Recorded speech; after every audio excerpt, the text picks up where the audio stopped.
E aí pessoal, eu sou Eduardo Jardim e esse é mais um Jogo Falado. Hoje para tratar sobre a expectativa do Corinthians para a próxima temporada.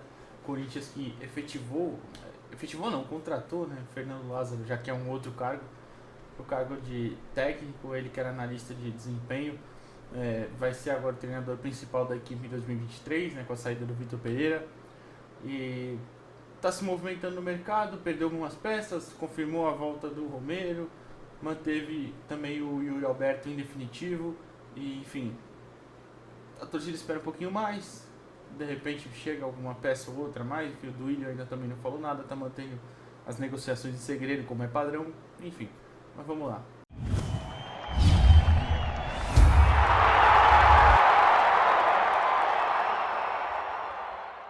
Começar antes de qualquer coisa, pedindo para você, se puder, deixar seu like, se inscrever e até pedindo desculpa pelo tom meio de tristeza do vídeo.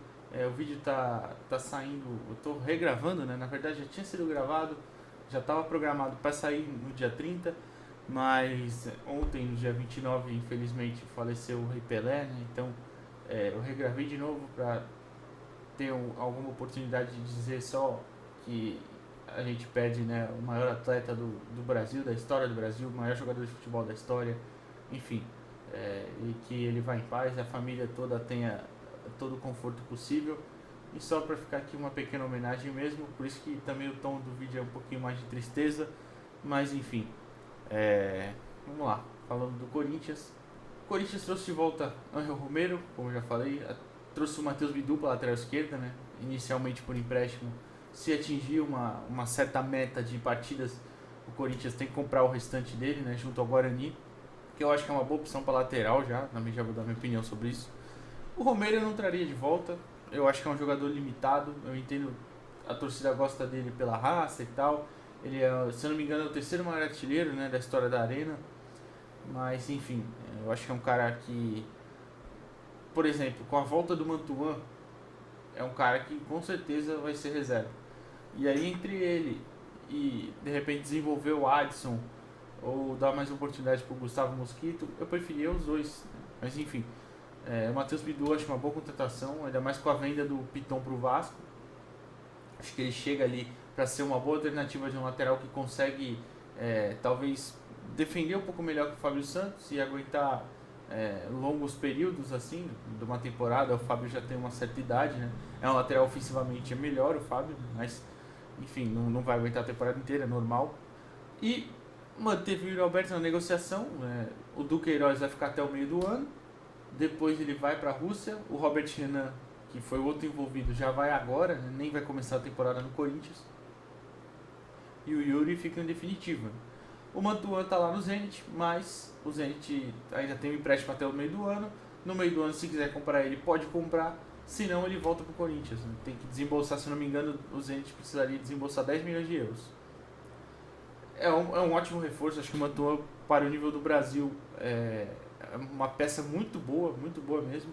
E seria uma alternativa pelo lado direito, muito boa, ótima. Pelo lado esquerdo, já tem o Roger Guedes, né, imaginando que ele vai jogar aberto. Enfim, então ver também como o Fernando Lázaro vai armar esse time.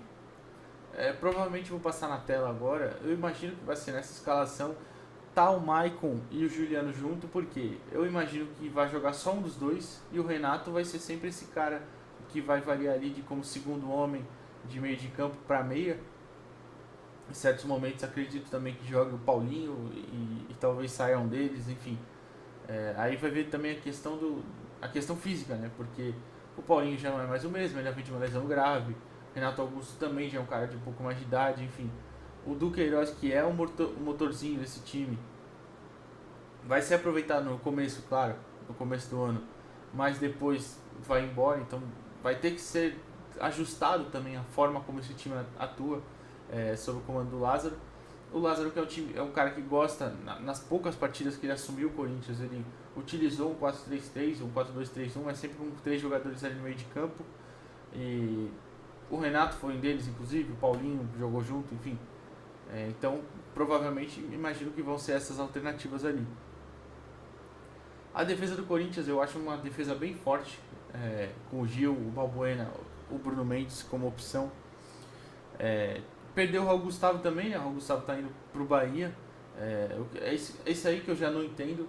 Entra na parte do que eu não consigo imaginar o porquê está sendo feito isso. Eu não sei se vai chegar de repente alguma peça ou tem peças promissoras na base.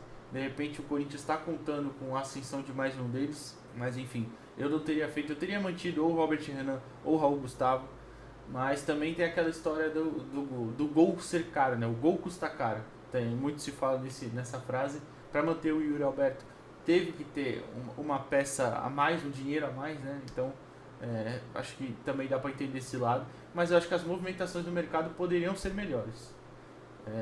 O Duílio principalmente poderia ter aparecido com soluções mais criativas para o comando do time. E aí, além de tudo, entra aquela questão. O Lázaro, apesar de ser um cara muito qualificado na posição dele, ele estava na seleção, como treinador ainda é uma incógnita. Tem um time muito forte, eu acho o time do Corinthians muito forte, mas o elenco nem tanto. O elenco fica devendo algumas peças de reposição para atacante, para as pontas, por exemplo.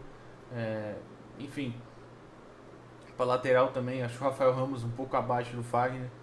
Mas, então, você vai ter aquela incógnita vindo de um ano como treinador experiente, que é o Vitor Pereira, em que pese de como terminou, ele é um cara que soube acertar o time e montar de acordo com o que precisava. Então, entra numa temporada já pressionado. Acho que o estadual o Paulista vai ter uma forte pressão ali em cima dele. Então, acho até uma parte perigosa nesse sentido. Porque de repente se resolve se mandar, vamos supor que o Corinthians vá mal e se manda embora o Fernando Lázaro, já perdeu um bom tempo de preparação, assim como foi esse ano. Acabou acontecendo isso esse ano também. Mas enfim, eu acho que tem chance de dar certo. Como eu falei, é uma incógnita, depender um pouco de muito trabalho ali do Lázaro, um pouco de sorte do time encaixar também.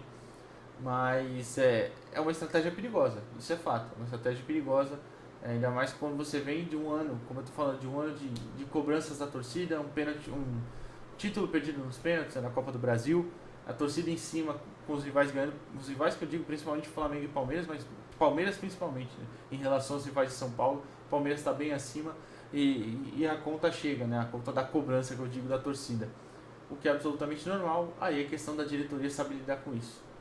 Mas enfim, último vídeo do ano, pessoal. Se você gostou, deixa o seu like, comenta o que você acha da temporada do Corinthians.